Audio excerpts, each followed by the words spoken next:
Olá pessoal, boa tarde para vocês, tudo bem? Eu escrevi um artigo a respeito da força cromatográfica, mas na verdade eu queria então gravar esse vídeo aqui com algumas explicações. Essa foi uma dúvida que eu recebi, porque nós temos um grupo de discussão, de validação e de desenvolvimento de métodos.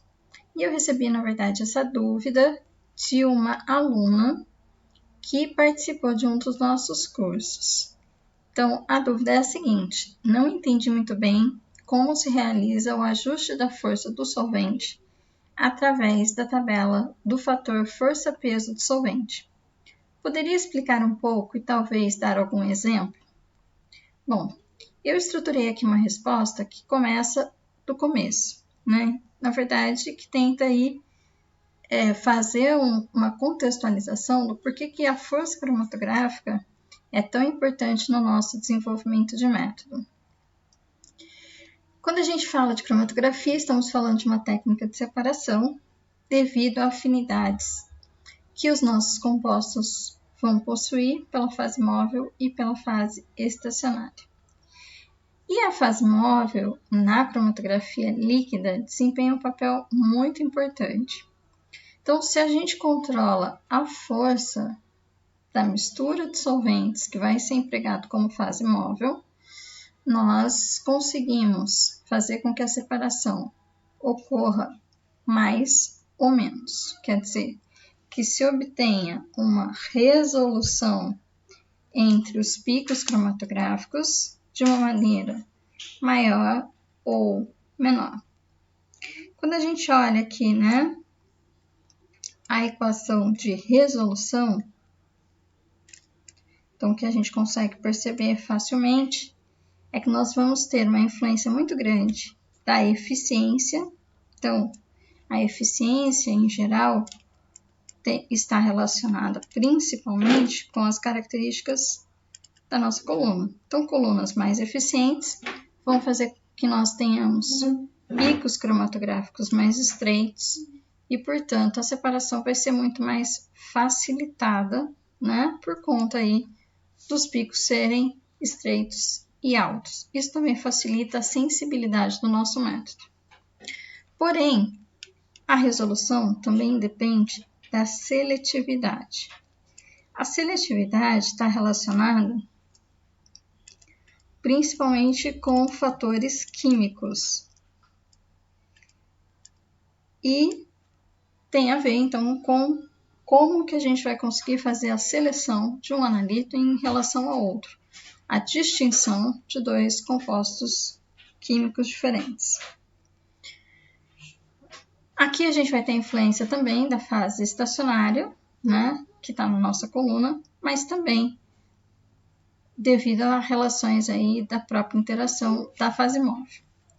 E esse parâmetro aqui, que é o fator de retenção, está diretamente, então, relacionado justamente com a nossa fase móvel, no sentido de podermos controlar o fator de retenção de acordo com a força que empregamos nos solventes que vão fazer o arraste. Então, nos solventes que vão constituir a fase móvel. Se nós temos solventes, na verdade, fases móveis mais fortes, significa que os picos vão ter um tempo de retenção menor. E aí eu vou ter, então, uma possibilidade de separação reduzida, porque a gente vai estar saindo, com tempos menores. Então, tempo de retenção menor devido a uma força maior. Se a nossa fase móvel tiver uma força reduzida, então os nossos compostos, terão um tempo de retenção maior, e isso vai significar que potencialmente, vamos conseguir uma separação mais eficiente. Então, por aqui a gente consegue perceber que realmente, a gente consegue controlar bastante a resolução do nosso cromatograma dos picos cromatográficos por conta da força.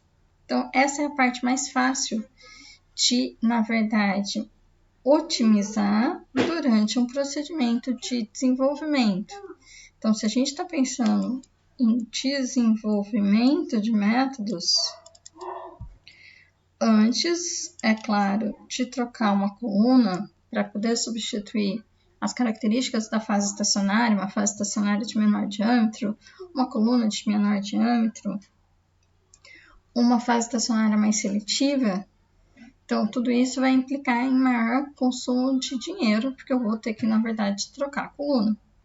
Mas, se eu fizer, então, o desenvolvimento como primeiro passo, né, dentre as opções de separação, otimizar a fase móvel, melhor e mais prático, ok? Ainda mais hoje que a gente tem os HPLCs, né, com bombas quaternárias, e então a mistura de diferentes solventes fica ainda mais facilitada, tá bom? Então, esse termo, né, força cromatográfica, vai medir justamente a capacidade da fase móvel em interagir com os componentes da minha amostra. Essa interação pode ser por conta de forças de Van der Waals, dispersivas ou de London, e as de polo de Kisson e Debye, além de ligações de hidrogênio, que são um pouco mais fortes, né, e forças dielétricas. Todos esses tipos de interações podem ser agrupados no parâmetro polaridade do solvente. Então, um dos principais pontos que a gente, na verdade, vai ter o controle aqui da força está relacionado com a polaridade.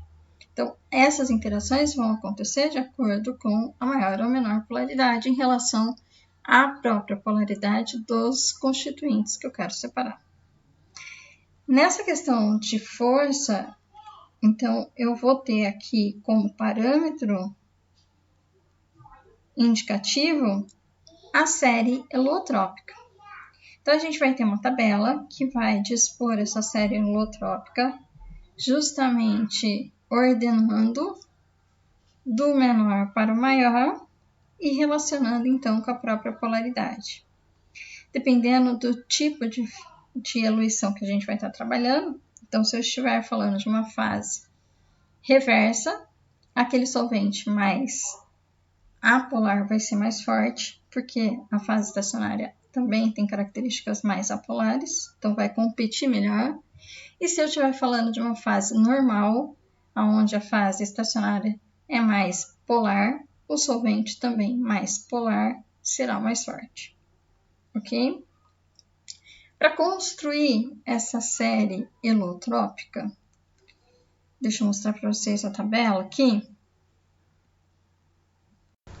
Então, pessoal,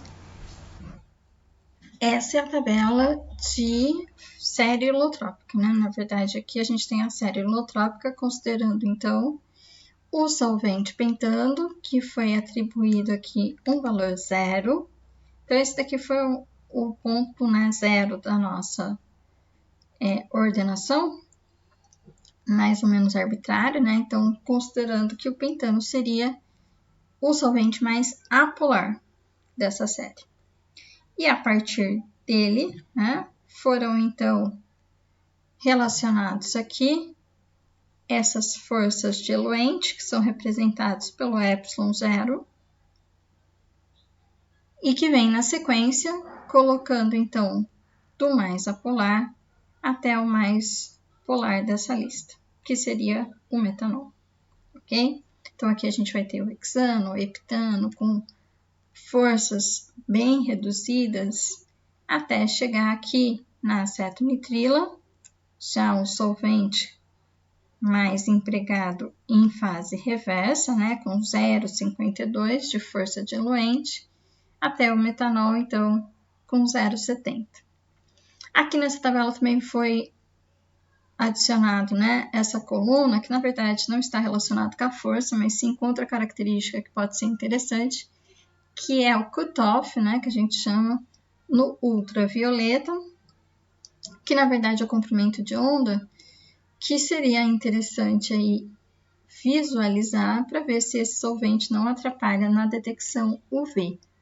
Então, por exemplo, entre acetonitrila e metanol, nessa característica de maior sensibilidade aí dos meus dados no UV, a acetonitrila tem uma interferência menor, ela vai ter um corte aqui em comprimentos mais baixos, o metanol em 205.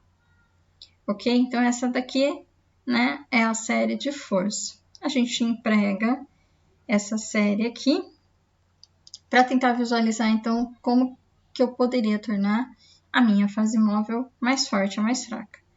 Por aqui, a gente percebe uma característica interessante também.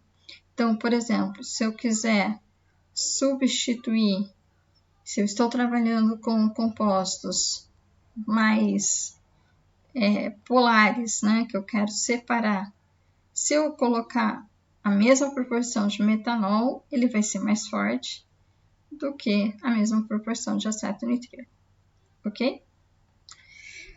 Para relacionar essa característica da força do solvente, a força do eluente, com a força da própria fase móvel, então a gente vai ter aqui uma outra relação que é a força-peso. Então, essa daqui é uma tabela de fator força-peso, porque, na verdade, aqui a gente consegue comparar, né, diferentes solventes já no emprego das eluições, tanto em fase normal quanto em fase reversa. Lembrando que fase normal, a nossa fase móvel é mais apolar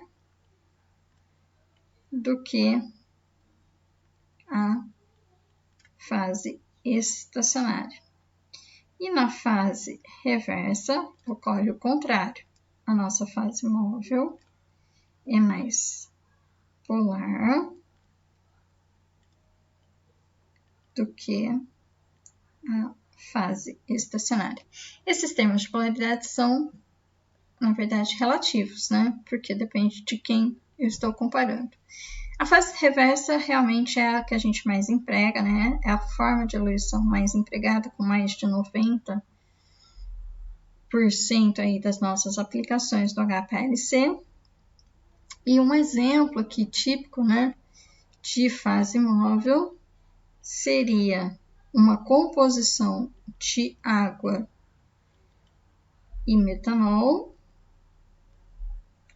enquanto um exemplo típico de fase estacionária seria o C18. Então, a sílica recoberta, né, com partículas que tem o octadecilsiloxano, 18 carbonos, portanto, bastante apolar, enquanto a fase móvel tem aqui uma composição de mais polaridade, ok? No lugar do metanol, a gente pode estar usando acetonitrila ou tetraidrofurano, seriam esses os três principais solventes aqui da fase reversa. E aqui, ao invés de C18, a gente pode estar trabalhando com C8, que é o octil, né, que seria o C8 com 8 carbonos na unidade. Mas então o princípio é o mesmo. Bom, então comparando a força-peso aqui, a acetonitrila tem uma força de 3,2, a água tem 0. A água não consegue, na verdade, fazer esse ajuste que a gente pensa na questão de remover, né, com maior ou menor força, os compostos presentes na minha mistura. O que faz é a composição, é claro, proporcional, né, em relação à quantidade do outro solvente presente. Tetraidrofurano tem 4,5, então ele tem uma força-peso aqui maior que todos, significa que em uma menor proporção eu vou conseguir o mesmo arraste do que em uma proporção um pouco maior, e aqui, se comparar com o metanol, ele é o mais fraco em relação ao fator força-peso, e para que eu iguale a força dos outros, eu vou ter que empregar, então, uma proporção maior. Ok? E existe uma forma de medir e comparar essas proporções. Então, é essa régua aqui. Aqui seria uma régua para misturas de acetonitrilo-água, metanol-água e tetraidrofurano-água. Então, aqui a gente está se concentrando justamente na fase reversa, porque é de maior aplicação. Nesse nomograma, que é o nome, então, dessa réguinha que a gente está observando aqui, o que a gente percebe? Se eu utilizar uma concentração de THF, considerando a mistura THF água, então aqui por volta de 23%, que indica que a gente vai ter aqui, né, 77% de água, eu vou ter a mesma força do que uma outra possível fase móvel de fase reversa, que emprega aqui, né, 40% de metanol e 60% de água. E vou ter aqui a mesma força se eu considerar acetonitrila com 30% e água aqui 70%, ok?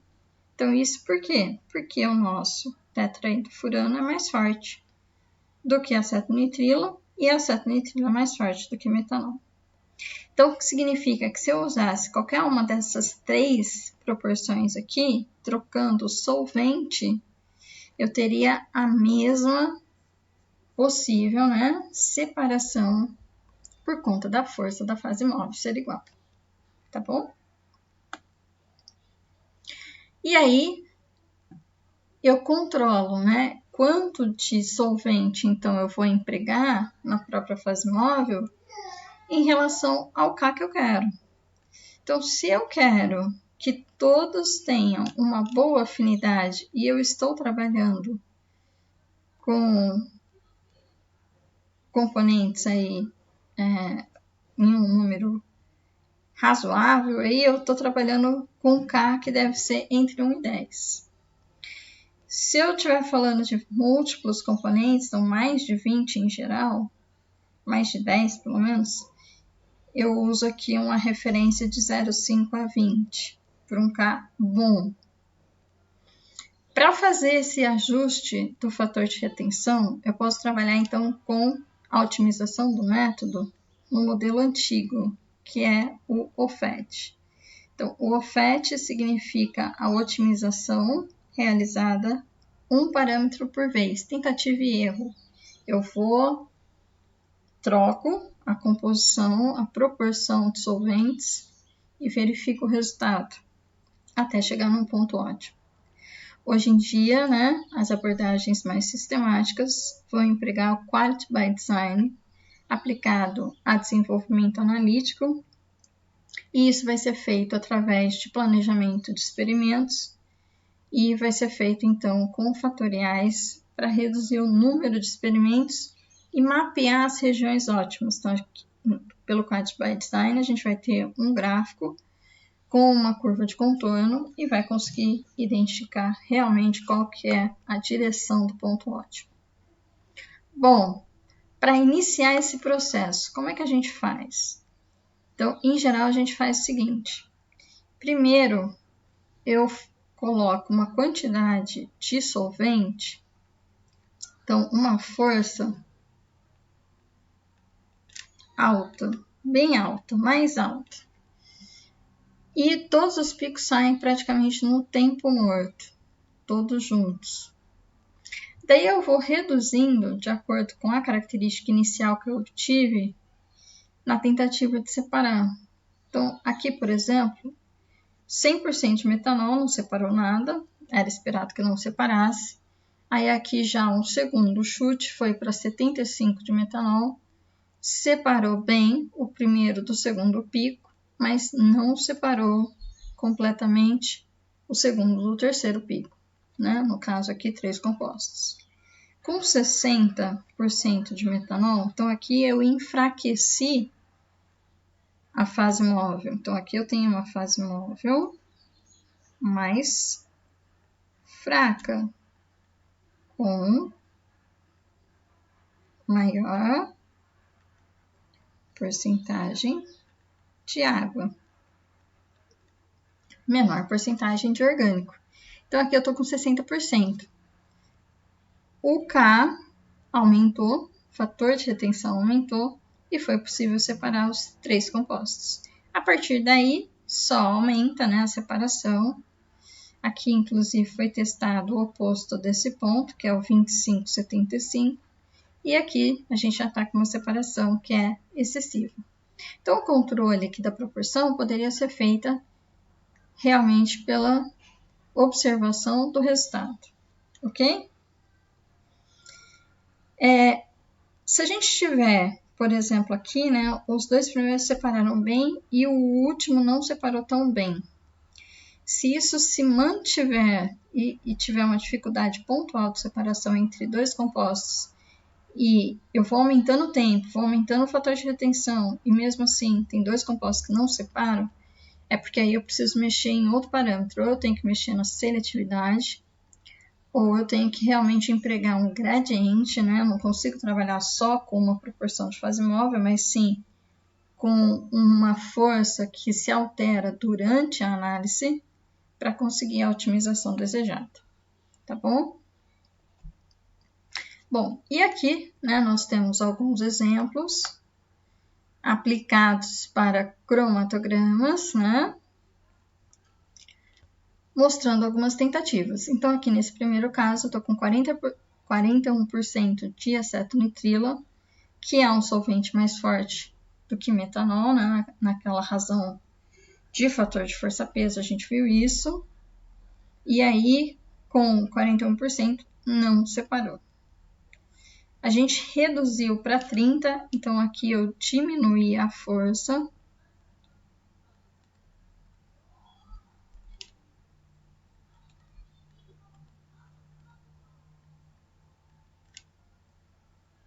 E, portanto, aumenta a separação. Ok? Mas ainda não ficou ideal. Então, o 1 e o 3 estão sobrepostos. Aqui a gente tem uma resolução que não está adequada para o 2. Aqui o 4 está separado e o 5 e o 6 não separam por completo. O fator de retenção aumentou para 10, né? Então dobrou em relação ao que estava no início, diminuindo 10% de acetonitrilo, mas não separou como seria desejado. Daí o que foi feito? Foi substituído aqui pelo metanol. Então, um solvente de força-peso correspondente, né, mais fraco ainda do que acetonitrilo, e foi utilizado 49%. Aí o que acontece? O 4, o 5 e o 6 separou bem, mas o 1, 2 e o 3 ainda tem problemas de resolução.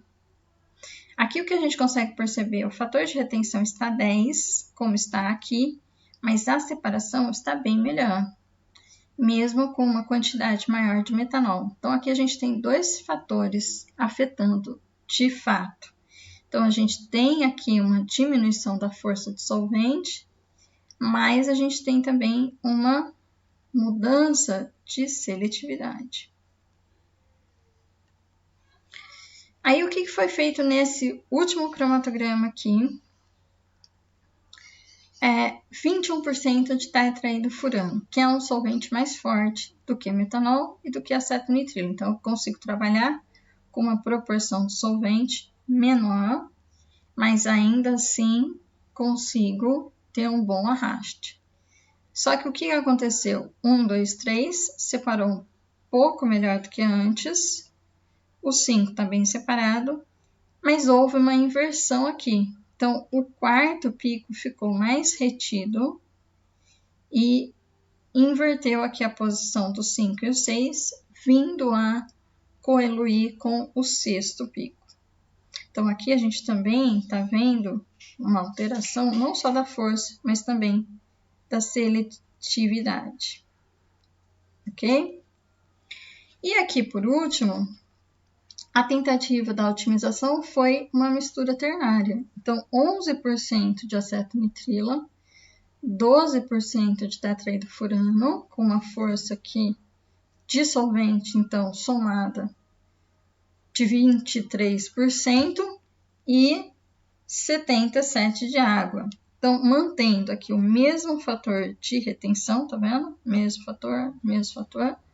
Só que agora alterando, então, a seletividade por conta da presença de solventes diferentes e um pouco da característica aqui, então, da separação. Então, praticamente separa, né? Quer dizer, separa melhor que antes. E aqui a gente consegue separação do quinto, quarto e sexto pico. Ok? Então, foi, na verdade,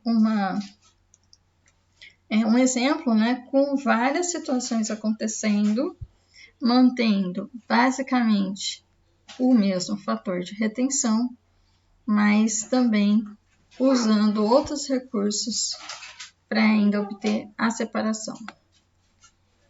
E por último aqui, uma conclusão a respeito, então, do ajuste relacionado com a força. Se a gente vai falando de fase normal, baixas polaridades, então, quanto maior a quantidade de solvente de baixa polaridade na nossa fase móvel, mais fraca essa fase móvel vai ser. Se a gente estiver querendo fortalecer, né, a força da fase móvel, então a gente precisa usar uma fase móvel que tem agora uma média polaridade, quer dizer, precisa aumentar a polaridade. Baixa polaridade vai ter uma retenção muito grande, então se a gente quer reduzir o tempo, precisa aumentar a polaridade. Aqui seria o caso, por exemplo, de aumentar então um solvente mais polar. No caso da fase reversa, ocorre o contrário.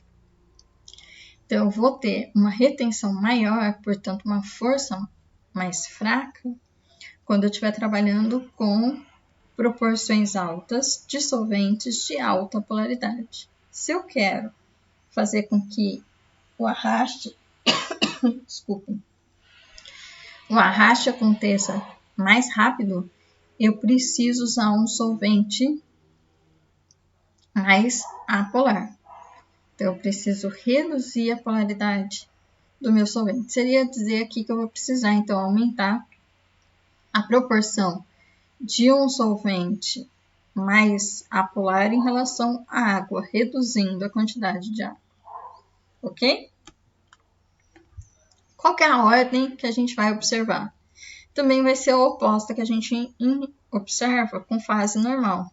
Então, na fase normal, o solvente que vai sair primeiro é o pico, né, que vai sair primeiro, o composto que vai sair primeiro é aquele que tem a menor afinidade com a nossa fase estacionária, que no caso aqui, de fase normal, é uma fase estacionária mais polar. Então, esse daqui é o mais apolar de todos. E o A seria o mais polar, que, portanto, tem maior afinidade com a fase estacionária. Então, aqui eu iria do mais apolar.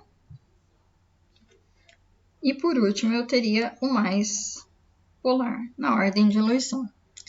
No caso de fase reversa, a nossa fase estacionária, que está retendo os nossos elementos, é mais apolar. Então, aquele que tiver uma afinidade maior vai ser o mais apolar. E aquele que está saindo primeiro é o mais polar. Certo? Então, deu certinho, né? Aqui a ordem fica ABC e aqui CBA. Ok? E para concluir, né, só um outro exemplo de mudança de fase móvel, alterando então a força cromatográfica e também pensando na própria seletividade. Então, no primeiro cromatograma, eu tenho uma força alta, então aqui uma força elevada, e, portanto, um K reduzido. Saiu basicamente tudo junto. Reduzimos a força, então aqui diminuímos a força. Aumentamos o fator de retenção e separou melhor. Mas não foi possível separar o 2 e o 3 e nem o 6 e o 7. Na tentativa de substituir a acetonitrila por metanol, então eu estaria aqui mudando a seletividade. O que aconteceu? O 1 e o 2 separam bem, só que agora o 3 e o 4 tem uma junção, né? Uma coeluição, porque o 3 e o 4 têm aqui afinidades agora diferentes. E o 5 e o 6 também saem sem resolução adequada, deixando o 7 isolado. Então, o 6 andou, né? Veio para cá. Para otimização, o que foi feito? Então, aqui, conciliando força e seletividade, foi empregada uma mistura ternária, né? 20 de acetonitrila, 25 de metanol. É claro que o restante, então, é água, né? Então, aqui a gente vai ter 55% de água.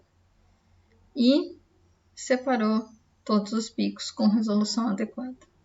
Ok? Então, era isso que eu queria discutir aqui com vocês.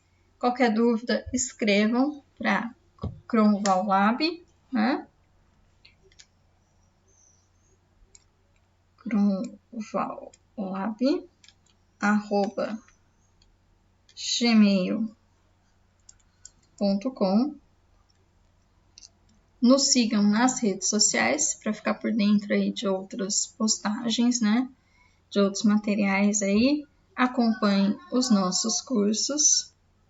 Nós temos vários cursos, então, na nossa plataforma EAD.